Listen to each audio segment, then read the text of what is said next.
Mister 420 Shri दत्तविजय production यांचं नाटक मी व्यावसायिक नाटक करतेय. त्याला प्रयोग म्हणतो. प्रत्येक वेळी काहीतरी नवीन होणार हे सापडतं रे. आज हे खूप छान झालं, आज इथे लोक फार हसली.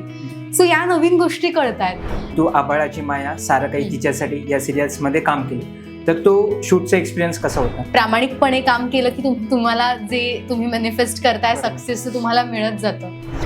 अगदी छोट्या छोट्या गोष्टी आहेत या, पण बऱ्याचदा ना त्या नेग्लेक्ट होऊन जातात की पैसे देऊन कुठचीच ऑडिशन होत नाही किंवा आधी तुम्ही मला पैसे द्या मग तुम्हाला ते रिटर्न होतील. हे तर सगळ्यात स्कॅम आणि फेक गोष्ट आहे. चॅनलवर म्हणजे त्या लीड्स आहेत तर त्यांना आधीच सांगितलं जातं की तुम्हाला कॉन्ट्रॅक्ट करावं लागेल, कारण ते लीड दुसऱ्या चॅनलवर ॲट अ टाइम काम नाही करू शकत. हा त्रास होतो, नाही असं नाही. कधी कधी तिथे मेंटली त्रास होतो, कधी कधी ट्रॅव्हलिंगचा फिजिकल त्रास होतो. तिथे राहण्यासाठी किंवा तिथपर्यंत पोहोचण्यासाठी तितकं तगडं काम माझ्याकडे असलं पाहिजे.